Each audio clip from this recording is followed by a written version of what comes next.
नमस्कार दोस्तों, दी postal rankers में आप सभी का स्वागत है। दोस्तों, जैसा कि आप लोगों को पता है कि हम क्लॉज नंबर 17 तक ख़त्म कर चुके हैं। आज से हम जो है क्लॉज नंबर 18 से शुरुआत करने वाले हैं। जहां तक क्लॉजेस की बात है तो ये 18 से लेकर 34 तक के क्लॉजेस हैं। इसके बाद जो है नेक्स्ट हम 55-56 जो कि पोस्ट बॉक्स और पोस्ट बैग के बारे में बताता है, इसके बारे में पढ़ेंगे। फिर उसके बाद जो है ड्यूटीज़ ऑफ लेटर बॉक्सेस है ना, duties of letter boxes, letter box peon के बारे में हम पढ़ने वाले हैं। और इसके बाद जो है हम ऑफिशियल पोस्टल आर्टिकल और इसके बाद प्रोहिबिटेड पोस्टल आर्टिकल, इसके बारे में जानने वाले हैं। और इस प्रकार से हम जो है 209 से लेकर 14 तक लास्ट में हम पढ़ने वाले हैं, 209 से 214 तक। यदि आपको मैं क्रम बता दूं तो अभी हम वर्तमान में 18 नंबर के क्लॉज तक पहुंच रहे हैं। इसको हम जो है 34 तक पढ़ेंगे। इसके बाद 55-56 दो क्लॉज पढ़ेंगे। उसके बाद फिर 198 से 207 तक पढ़ेंगे। और उसके बाद जो है 209 से लेकर 214 तक की जो है हम पढ़ने वाले हैं, है ना। तो इतने में से आपके 46 नंबर के जो है प्रश्न पूछे जाएंगे। 46 मार्क्स के, मतलब कि 23 नंबर के क्वेश्चन आपसे पूछे जाएंगे। 23 नंबर के क्वेश्चन, एक नंबर से एक क्वेश्चन के 2 नंबर के हिसाब से, है ना। और ये जो क्लासेस होंगी इसकी पीडीएफ आपको free of cost Telegram channel पर मिलेगी, जिसका लिंक कमेंट बॉक्स पर पिन किया हुआ मिलेगा। इस नोट्स की खासियत ये है कि ये जो है टोटली हैंड रिटन नोट्स है। ये आर्टिफिशियल इंटेलिजेंस एआई नहीं है, ये ह्यूमन इंटेलिजेंस है, मानव द्वारा रचित है, मानव द्वारा बनाया गया है ना, यानी कि मेरे द्वारा बनाया गया है। तो इसमें क्या है कि परीक्षा को ध्यान में रखते हुए क्या क्या चीज़ें आपकी पेपर के लिए ज़रूरी हो सकती है, इन सभी चीज़ों को मैंने इंक्लूड किया है। बाकी सारी कोचिंग्स को आप देखेंगे तो वो जो है गूगल ट्रांसलेट का उपयोग करते हैं इंग्लिश टू हिंदी का, है ना। आगे चल के मैं जो है आपको प्रश्न क्वेश्चंस भी कराने वाला हूँ कि प्रीवियस ईयर क्वेश्चंस भी कराऊंगा। और उसके साथ साथ जीके में इम्पोर्टेंट क्वेश्चन क्या क्या हो सकते हैं उनको भी कराऊंगा मैं। साथ ही साथ करंट अफेयर का कोशिश करूंगा लाऊं मैं। और जीके की एक डेमो क्लास मैंने डाली हुई है जो कि हिस्ट्री की है, आप लोग देख सकते हैं, है ना। ये नोट्स जो है, पहली बात तो यह है कि कलरफुल है। कलरफुल क्या होता है कि सेंसरी मोटर को सीधा जो है आपके इफ़ेक्ट करता है। सेंसरी मोटर को, यदि आप बीएड वाले स्टूडेंट होंगे तो समझ पा रहे होंगे, सेंसरी मोटर स्टेज में जो है कलरफुल चीज़ों को हमारा दिमाग जो है जल्दी एक्सेप्ट करता है। और ये नोट्स कलरफुल हैं क्योंकि ये किसी इंसान द्वारा बनाए गए हैं, तो हमारा दिमाग इसको जो है जल्दी एक्सेप्ट करता है। और इसको जो है दिमाग जल्दी एक्सेप्ट करेगा तो आपको ज़्यादा लंबे समय तक जो है ये चीज़ें याद रखेगी, है ना। क्योंकि टाइप्ड नहीं है, इसीलिए इसको पूरी तरह से लिखना पड़ता है ना। तो लिखने में जो है थोड़ा समय लगता है, तो इसीलिए आपकी क्लासेस थोड़ी डिले होती हैं, उसके लिए मैं क्षमा प्रार्थी हूँ। तो चलिए शुरू करते हैं आज की क्लास को। क्लॉज नंबर 18 देखते हैं क्या है। क्लॉज नंबर 18 हमें बताता है लेटर बॉक्स के बारे में, है ना। Clause number 18 letter box. पत्र, post card, ILC,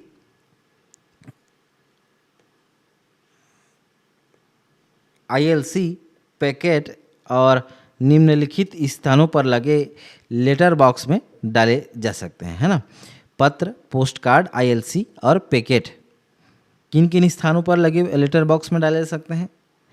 post office में लगे लेटर बॉक्स में डाल सकते हैं, मेल ऑफिस में लगे लेटर बॉक्स में डाल सकते हैं, सार्वजनिक स्थानों पर लगे लेटर बॉक्सेस में डाल सकते हैं। इसके अलावा स्टीमर्स में भी लगे लेटर बॉक्सेस में डाल सकते हैं। स्टीमर्स अर्थात जो कि रिवर में जो आप देख सकते हैं, जैसे कि डल झील में आप देखते होंगे, डल झील वगैरह में तैरता हुआ फ्लोटिंग पोस्ट ऑफिस है ना। तो इस प्रकार के पोस्ट ऑफिस में आप जो है आप देख पाएंगे कि लेटर बॉक्सेस लगे होते हैं, है ना। लेटर बॉक्स अलग है, पोस्ट बॉक्स अलग है। पोस्ट बॉक्स और लेटर बॉक्स के बारे में हम जो है आगे चल के पढ़ने वाले हैं, ठीक है। अनिवार्य शर्त देखते हैं। इन लेटर बॉक्सेस में डाक तभी डालना चाहिए जब उन पर शुल्क, पोस्टेज और विलम्ब शुल्क, लेट फी का जो है भुगतान टिकटों के माध्यम से कर दिया गया हो, है ना। टिकटों के माध्यम से पोस्टेज और लेट फी का भुगतान कर दिया गया हो। मशीन फ्रेम्ड आर्टिकल की बात करें तो कभी भी इसे लेटर बॉक्स में नहीं डालना चाहिए, क्यों? क्योंकि लेटर बॉक्स में डालते ही इसको जो है अनपेड मानकर अनपेड की तरह ट्रीट किया जाएगा और लाइबिलिटी टू डिटेंशन के तहत उसको रोक कर रखा जाएगा और अनरजिस्टर्ड आर्टिकल की तरह उनको ट्रीट किया जाएगा। ठीक है, आगे देखते हैं क्लोज नंबर 19 के बारे में। क्लोज नंबर 19 हमें बताता है posting in special letter boxes, है ना। ये किसके लिए होते हैं? केवल लेटर्स के लिए, फॉर लेटर्स ओनली। जिन लेटर बॉक्स पर फॉर लेटर्स ओनली लिखा होता है उनमें केवल पत्र और पोस्ट कार्ड ही डालने चाहिए। ध्यान रखिएगा, आपसे पेपर में पूछा जाता है कि फॉर लेटर्स ओनली वाले लेटर बॉक्सेस में कौन कौन से आर्टिकल डाले जा सकते हैं। आपके सामने ऑप्शन रहेगा लेटर एंड पोस्ट कार्ड, तो आपका जवाब वही होना चाहिए। एयरमेल की बात करें, एयरमेल और क्यूएमएस लेटर बॉक्सेस की, तो शहरों में एयरमेल और क्यूएमएस क्विक मेल सर्विसेज के लिए विशेष लेटर बॉक्स होते हैं। इनका उपयोग इसी श्रेणी की डाक पोस्ट करने के लिए किया जाता है। ठीक है, इसी श्रेणी की मतलब एयरमेल वाले या फिर क्यूएमएस वाले, क्विक मेल सर्विसेज वाले। ठीक है, क्यूएमएस लेखों पर गंतव्य शहर डेस्टिनेशन टाउन के नाम के नीचे पूरा पिन कोड लिखा होना चाहिए। ये प्रीवाइक्यू में आप देखेंगे तो ये क्वेश्चन पूछा जाता है कि पोस्ट टाउन के नीचे पूरा पिन कोड लिखा होना चाहिए और पोस्ट टाउन जो है ब्लॉक लेटर्स में लिखे जाने चाहिए, ब्लॉक लेटर्स में लिखे जाने चाहिए। ठीक है, आगे बढ़ते हैं। गलत उपयोग का परिणाम, यदि इन विशेष लेटर बॉक्सेस में, ठीक है, किन विशेष लेटर बॉक्सेस में, हाईलाइटर यूज करते हैं भाई, यदि इन विशेष लेटर बॉक्सेस में अन्य श्रेणियों की डाक जैसे पैकेट या साधारण डाक डाली जाती है तो उन्हें रोका जा सकता है, डिटेंशन किया जा सकता है, जिससे उस लेख की डिलीवरी में जो है देरी होती है। तो इसीलिए हमें जिस श्रेणी के, जिस विशेष लेटर बॉक्स के, जिस श्रेणी के लेटर बॉक्सेस के लिए ये लेटर बॉक्स अवेलेबल हैं उन्हीं को हमें डालना चाहिए। ठीक है, आगे बढ़ते हैं। क्लॉज नंबर 20 देखते हैं क्या है। विंडो पर बड़ी या भारी मात्रा में डाक देना। कभी कभी डाक का आकार या उसकी मात्रा इतनी अधिक होती है कि उसे लेटर बॉक्सेस में डालना संभव नहीं होता। ऐसे मामलों के लिए निम्नलिखित प्रावधान है। क्या प्रावधान है देखते हैं।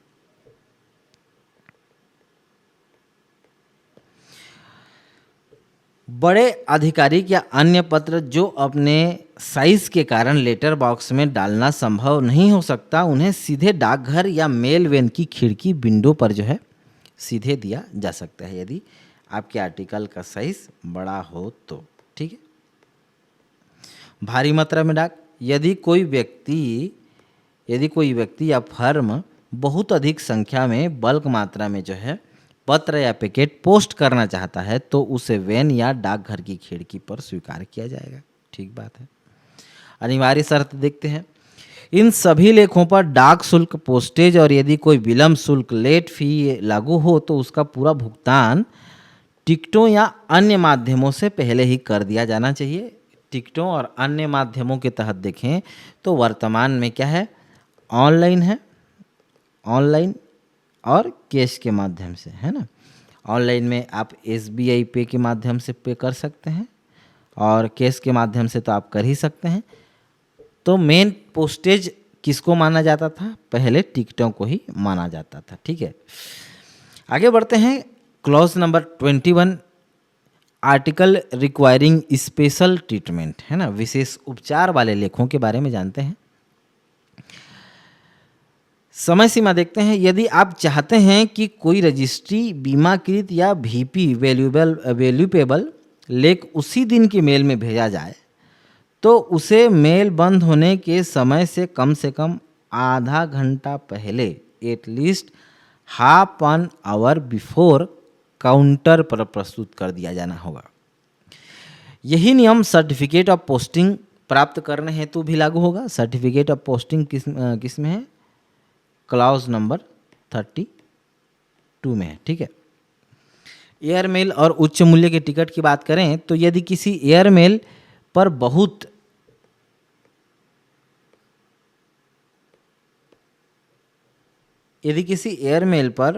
अधिक कीमत के डाक टिकट लगे होते हैं तो भेजने वाला उन्हें डाकघर या मेल ऑफिस के काउंटर पर प्रस्तुत कर सकता है। सुविधा इससे क्या होती है कि कर्मचारी भेजने वाले की उपस्थिति में in the presence of the person उन टिकटों पर मुहर लगाकर उन्हें विरूपित डिफेस्ड किया जाता है ताकि आगे भेजने से पहले टिकटों की सुरक्षा सुनिश्चित हो सके। अच्छा, डिफेस्ड क्यों करेंगे देखते हैं। यदि मान लीजिए आप कोई लेटर ये भेज रहे हैं, है ना, लेटर भेज रहे हैं और इस पे आपने जो है अमुक संख्या में टिकट लगाया है और कोई तिगड़म दिमाग वाला आदमी ये सोचता है कि ये जो चिपके हुए टिकट हैं इनको मैं निकाल लेता हूँ और पुनः यूज़ कर लेता हूँ, तो एक टिकट का 2 बार यदि यूज़ हो जाएगा तो इसको क्या है, इससे विभाग को जो है घाटा होगा, विभाग को घाटा होगा, है ना, जो कि सरासर गलत है। तो इसके लिए क्या किया जाएगा कि इन टिकटों पर जो है तुरंत डेट स्टाम्प लगा दिया जाता है ताकि इनका दोबारा उपयोग ना किया जा सके, है ना। आगे बढ़ें। Clause number 22। आगे बढ़ने से पहले मिटा दें क्योंकि यही आपके जो है पीडीएफ में डलने वाला है, तो ये ऐसी गंदगी होगी तो अच्छा नहीं लगेगा। Clause number 22, desirability of posting early, जल्दी पोस्ट करने की वांछनीयता। देखते हैं। अंतिम समय पर पोस्ट करने से हेवी कंजक्शन के कारण भीड़ होती है। इसका परिणाम क्या होता है, डिटेंशन का खतरा होता है।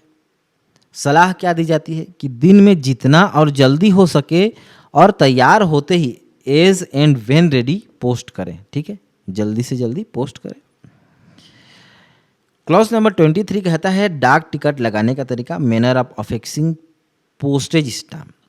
डाक टिकट को हमेशा पते वाली तरफ एड्रेस साइट के दाएं हाथ के ऊपरी कोने राइट हैंड टॉप कॉर्नर पर चिपकाया जाना चाहिए। एक परीक्षा में पूछा जाता है कि डाक टिकट कहाँ चिपकाया जाना चाहिए, तो डाक टिकट जो है राइट हैंड टॉप कॉर्नर दाएं हाथ के ऊपरी कोने पर चिपकाया जाना चाहिए, जबकि सेंडर का नाम कहाँ पर लिखना चाहिए, लेफ्ट हैंड बॉटम कॉर्नर पर, बाएं हाथ के निचले हिस्से पर।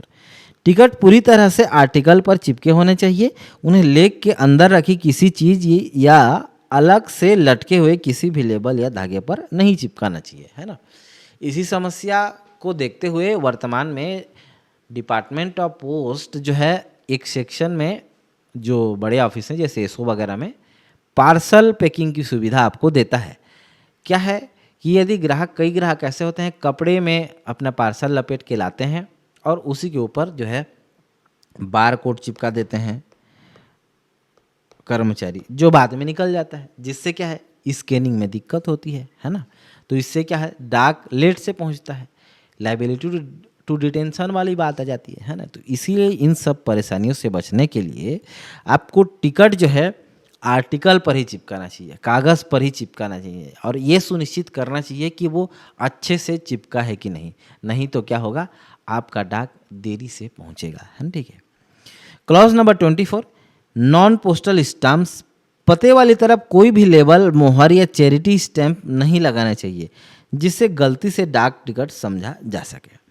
क्योंकि जब भी आर्टिकल की सॉर्टिंग होती है तो किसी भी आर्टिकल के राइट हैंड टॉप कॉर्नर को देखा जाता है ना। राइट हैंड है ये और ये यहाँ टॉप कॉर्नर, यहाँ पर टिकट लगे होते हैं, यहाँ पर एड्रेस, तो इसी साइड को हम देखते हैं।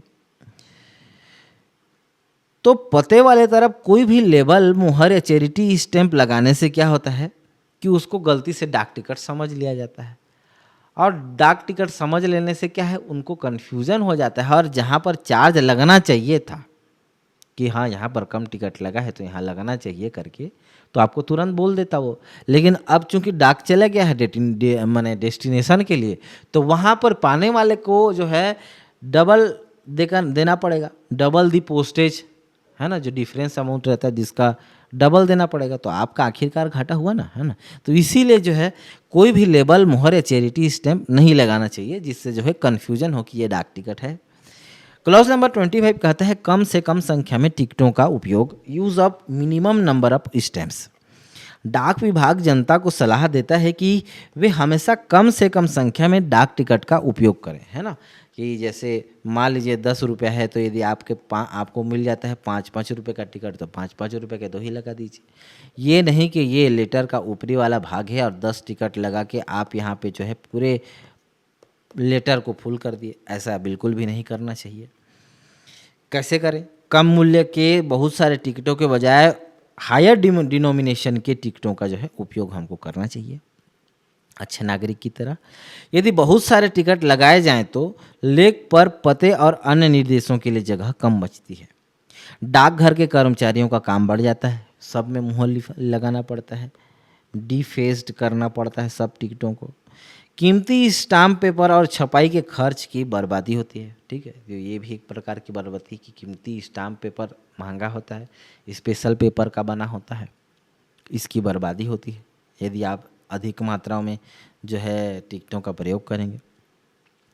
क्लॉज नंबर 26 कहता है पते का विवरण, पार्टिकुलर्स टू बी फर्निश्ड। सही पता डाक की तेज डिलीवरी सुनिश्चित करता है और पते के मुख्य नियम ये हैं। लिखने का स्थान कहाँ होना चाहिए? कवर की लंबाई के समानांतर पैरेलल निचले आधे हिस्से में दाईं और राइट हैंड साइड में, ठीक है। कवर की लंबाई के समानांतर, ये कवर है मान लीजिए, लंबाई के समानांतर निचले आधे हिस्से में दाईं ओर होना चाहिए। आधे हिस्से में निचले side right hand side, bottom corner में, टॉप कॉर्नर में जो है टिकट रहेगा, उसके नीचे जो है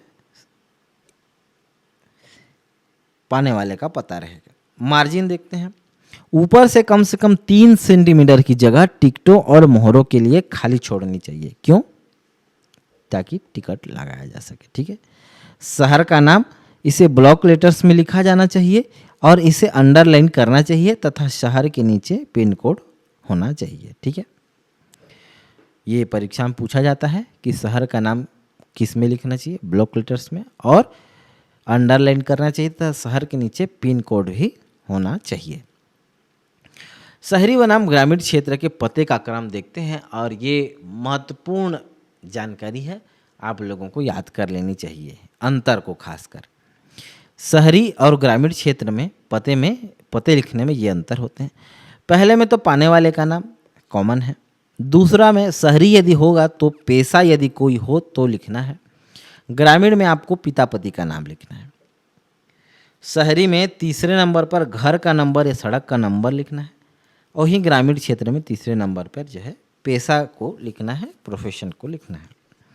शहरी में चौथा में मोहल्ला या इलाका, जबकि ग्रामीण में गांव का नाम और थाना। पाँचवें में डाकघर का नाम और पिन कोड, सेम ग्रामीण में भी। और छठे में जिले और राज्य का नाम, यदि पिन कोड सही है तो ज़रूरी नहीं है, जबकि ग्रामीण क्षेत्र के पते में तहसील और तालुका का नाम लिखना चाहिए। तो ये अंतर हैं जो आपसे पूछे जाते हैं।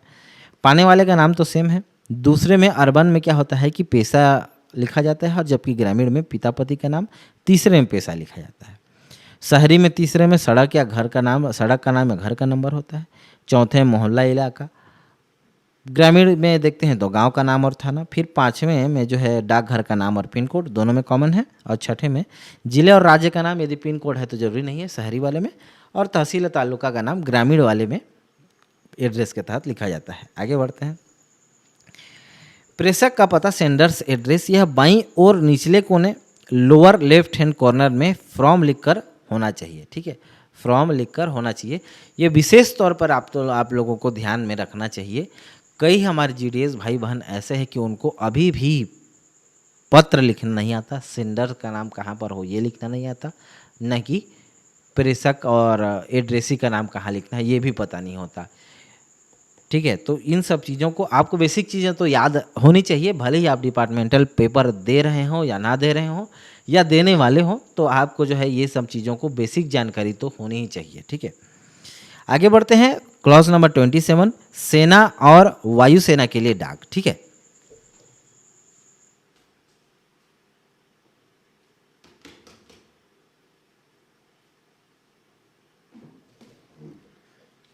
आर्मी और एयरफोर्स के जवानों के लिए पता लिखते समय शहर या डाकघर का नाम नहीं लिखा जाता, ठीक है। ये कॉन्फिडेंशियल रखा जाता है। क्या लिखा जाता है? नंबर रैंक, नाम और यूनिट। ठीक है, ये क्रम आपसे पूछा जाता है, नंबर, रैंक, नाम और यूनिट, तो इसको आप लोग ध्यान रखिएगा। क्लॉज नंबर 28 है नौसेना के लिए, नेवी पर्सन्स के लिए। नौसेना के लिए डाक हेतु पता में care of fleet mail office Mumbai के पते पर भेजा जाता है ना, फ्लीट मेल ऑफिस मुंबई।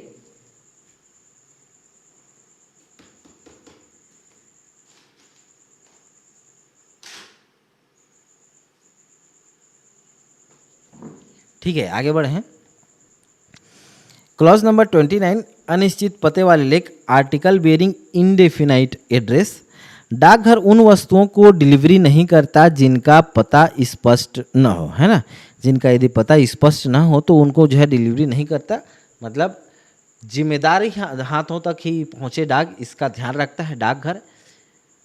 वर्तमान में जैसे रजिस्टर्ड डाक होते हैं जो कि एड्रेसी को ही दिए जाते हैं, जो कि एक वैल्यू एडेड सर्विस है, किसके अंतर्गत, स्पीड पोस्ट के अंतर्गत। ठीक है, अमान्य पते, केवल नाम बिना उपनाम के, काल्पनिक नाम, केवल संख्या, निशान या फिर केयर ऑफ पोस्ट मास्टर वाले पते स्वीकार नहीं किए जाते।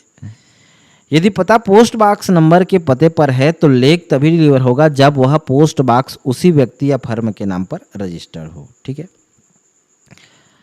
क्विक रिवीजन देखते हैं। यदि पिन कोड सही है तो जिला और राज्य लिखना अनिवार्य नहीं है। पते में वाया जैसे शब्दों को नहीं लिखना चाहिए। विदेशी डाक के लिए रोमन शब्द और अरबी अंक, ये याद रखिएगा, परीक्षा में पूछा जाता है। राष्ट्रपति, प्रधानमंत्री और मंत्रियों के लिए जब ये दौरे पर हों तो केवल कैंप लिखना ही पर्याप्त है। ठीक है, क्लॉज नंबर 30 है प्रेषक का पता लिखना। स्थान कहाँ पर होगा, प्रेषक का नाम, पता और पिन कोड लिफाफे के सामने तरफ जो है नीचे बाएं कोने बॉटम लेफ्ट हैंड कॉर्नर में होना चाहिए। महत्व क्या है इसका, यदि डाक किसी कारणवश डिलीवर्ड नहीं हो पाते तो डाकघर इसे बिना खोले और बिना देरी के प्रेषक को वापस कर दिया जाता है। जिम्मेदार नागरिक की तरह जो है आपको अपना पता निचले बॉटम हिस्से पर लेफ्ट हैंड साइड के लिख देना चाहिए। यदि आपका आर्टिकल डिलीवर्ड नहीं हो पाया तो आपको जो है बिना देरी के और बिना आपके आर्टिकल के नुकसान के तुरंत पहुंचाया जा सके। ठीक है, यह रजिस्टर्ड और अनरजिस्टर्ड आर्टिकल के लिए बहुत जरूरी है। आरएलओ रिटर्न लेटर ऑफिस, हर साल हजारों आर्टिकल नष्ट कर दिए जाते हैं क्योंकि उनके अंदर या बाहर प्रेषक का कोई सुराग नहीं होता।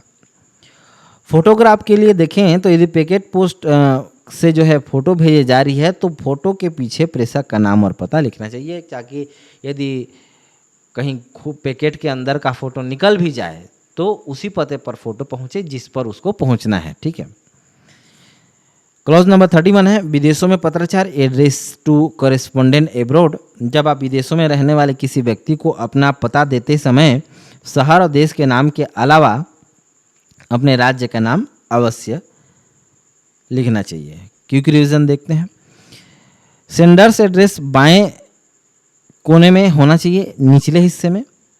आरएलओ रिटर्न लेटर ऑफिस, जहां प्रेषक का पता न होने पर डाक नष्ट होती है ना, यहाँ पर एक चेंज है। रिटर्न लेटर ऑफिस है ये। ठीक है, फोटोग्राफ पता हमेशा जो है पीछे बैक में लिखा है। फॉरेन कॉरेस्पोंडेंस की बात करें तो राज्य का नाम लिखना विशेष रूप से अनुशंसित है। Clause number 32 certificate of posting जो है 2011 से इस सुविधा को बंद कर दिया गया है और इसी से रिलेटेड था क्लॉज नंबर 33, 34 और यहाँ पे जो है हम लोग का मेथड ऑफ एड्रेसिंग समाप्त होता है ना। मेथड ऑफ एड्रेस जो है समाप्त होता है। आगे हम जो है क्लॉज नंबर 55 पोस्ट बॉक्स से जो है कंटिन्यू करेंगे। पोस्ट बॉक्स और पोस्ट बैग एक अलग सेक्शन है। उसके बाद फिर duties of letter box peon है, फिर उसके बाद ऑफिशियल पोस्टल आर्टिकल और उसके बाद जो है प्रोहिबिटेड पोस्टल आर्टिकल है। तो इस प्रकार से जो है हमारा POG 1 ख़त्म होगा। POG 1 ख़त्म हो जाएगा और ये नोट्स फ्री में आपको मिल जाएंगे। इसके PDF आपको टेलीग्राम चैनल पर मिलेगा, जिसका लिंक कमेंट बॉक्स पर पिन किया हुआ आपको मिलेगा। आज के लिए बस इतना ही, कल फिर मिलेंगे एक नए टॉपिक के साथ। तब तक के लिए बने रहिए। Thank you for listening me, this is Sanjay Patel. Have a good day.